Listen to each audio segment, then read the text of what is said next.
Hello दोस्तों, नमस्ते, प्रणाम, गुड मॉर्निंग। तो कैसन बानी रोआ लोग। उम्मीद बा कि आप लोग ठीक होई। एक छोटी सी कोशिश है, छोटा सा सॉन्ग है, तो प्लीज़ दोस्तों कमेंट करके ज़रूर बताएं कि सॉन्ग कैसा लगा हमारा। और इस चैनल पे नए हैं तो चैनल को सब्सक्राइब कर लीजिएगा, बेल आइकन दबाना ना भूलिएगा, ताकि कोई भी ब्लॉग कोई भी वीडियो डाले तो सबसे पहले आप लोग के पास पहुँचे।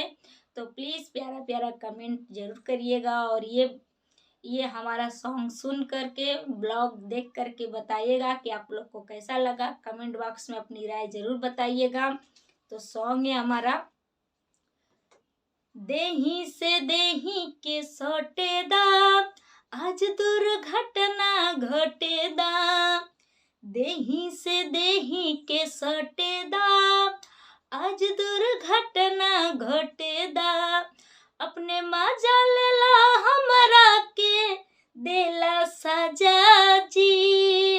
अपने मजा लेला हमरा के राजा देला सजा जी। दर्द दिल बड़ा निरदैया, कि दर्द दिल बड़ा निरदैया, दवैया मेडिकल से लिया दा। दर्द दिल बड़ा निरदैया, दवैया मेडिकल से लिया दा।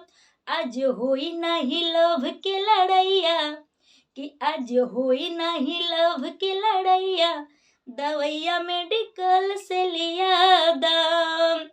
देही के देही से सटे दा, आज दुर्घटना घटे दा।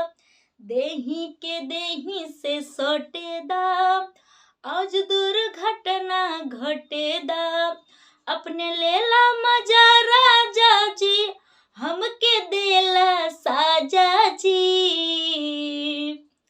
तो दर्द दिल बड़ा निरदैया, दर्द दिल बड़ा निरदैया, दवैया मेडिकल से लिया दा।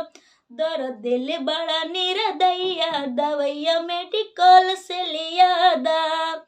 आज होई नहीं लव के लड़ैया, दवैया मेडिकल से लिया दा। लेवे पे जान रवा तुलल रहीले, हर घर कोरवे में झूलल रहीले। लेवे पे जान रवा तुलल रहीले, हर घर कोरवे में झूलल रहीले।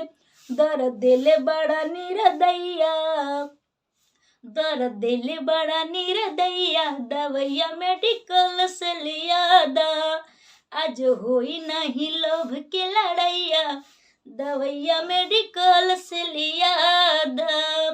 तो प्लीज़ दोस्तों, अगर सॉन्ग अच्छा लगा हो तो लाइक कमेंट सब्सक्राइब जरूर कीजिएगा। इस चैनल पे नए हैं तो चैनल को सब्सक्राइब कर लीजिएगा, बेल आइकन दबाना ना भूलिएगा। नमस्ते, प्रणाम, हर हर महादेव।